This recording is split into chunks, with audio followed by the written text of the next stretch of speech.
जिक्र ज्यादा करो फिक्र कम करो वाली राजनीति की तीसरी कहानी उन मदरसों से जुड़ी हुई है जहां धर्म के आधार पर शिक्षा छोड़ आधुनिक पढ़ाई कराई जाए।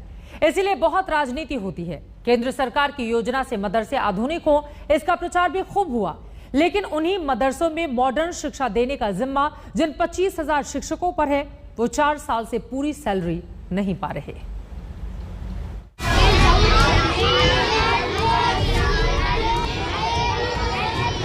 सियासत इस बात की देश में बहुत होती आई कि मदरसों में अब भी सिर्फ धर्म के आधार पर शिक्षा दी जाती है, इसीलिए मदरसों का आधुनिकीकरण हो। जब उन्हीं मदरसों को मॉडर्न शिक्षा लायक देने के लिए तैयार करने की योजना शुरू हुई, तो योजनाओं का बंटाधार कैसे होता है, गवाही आज शाइस्ता, नदीम और संतोष शुक्ला का परिवार देगा।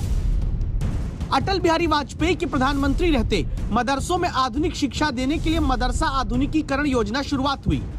मकसद था मदरसों में धर्म की शिक्षा के साथ बच्चों को विज्ञान, भूगोल, गणित और कंप्यूटर पढ़ाया जाए। उत्तर प्रदेश में 8,500 मदरसा आधुनिकीकरण योजना में शामिल है। मदरसों में मॉडर्न एजुकेशन देने वाले 25,000 शिक्षकों को 4 साल से पूरी सैलरी नहीं मिली। 12,000 रुपए केंद्र सरकार देती है, 3,000 रुपए राज्य सरकार देती है। पूरी सैलरी हम लोगों की 15,000 है, मगर हम लोगों को सिर्फ 2017 के बाद से 3,000 रुपए में जीवन यापन करना पड़ रहा है। ये परिवार शाइस्ता का है, जो लखनऊ के पास मलिहाबाद में साइंस पढ़ाती है मदरसे में। 3 बेटियां हैं, सबसे छोटी बच्ची का इलाज चल रहा है। मदरसों में आधुनिक शिक्षा देने वाली शाइस्ता जैसी शिक्षकों की सैलरी में 2017-18 तक पूरा हिस्सा केंद्र को देना होता था। 2017 के बाद से वेतन का 60% हिस्सा केंद्र और 40% राज्य देंगे, ये तय हुआ। यूपी सरकार तो अपना हिस्सा देती आई, लेकिन दावा है पिछले 4 साल से 1 रुपए केंद्र के हिस्से से नहीं आया, तो सैलरी कभी पूरी नहीं मिली। 2017 के बाद से हम लोगों को केंद्र सरकार से जो 12,000 रुपए पर मंथ मिलता है, उसमें से कुछ भी नहीं मिला अभी तक। मतलब मदरसे के नाम पर सिर्फ राजनीति होगी। मदरसा मॉडर्न करने का ढिंढोरा पीटकर वाहवाही भी सबके विकास की लूटी जाएगी, लेकिन उन्हीं मदरसों में आधुनिक शिक्षा देने का जिम्मा जिन नदीम खान जैसे शिक्षकों के कंधों पर होगा, उनके परिवार को जीने लायक वेतन भी नहीं देंगे। जो कंडीशन हम लोगों की है, ये बताने के लायक समझ लिए नहीं है। ऐसी कंडीशन में है, और हम लोग जो है दूसरी जगह कहीं जॉब भी तो नहीं कर सकते प्राइवेट में, क्योंकि मसला ये है कि अब हम एक तरफ लगे हैं तो दूसरी तरफ हम अपनी, और फिर हम लोग तो ओवर एज हो चुके हैं, कहीं हम लोग को जो है तो नौकरी भी नहीं मिल सकती दूसरी जगह। कहने को सरकारी नौकरी, लेकिन ये दर्द अकेले शाइस्ता और नदीम के परिवार का नहीं है।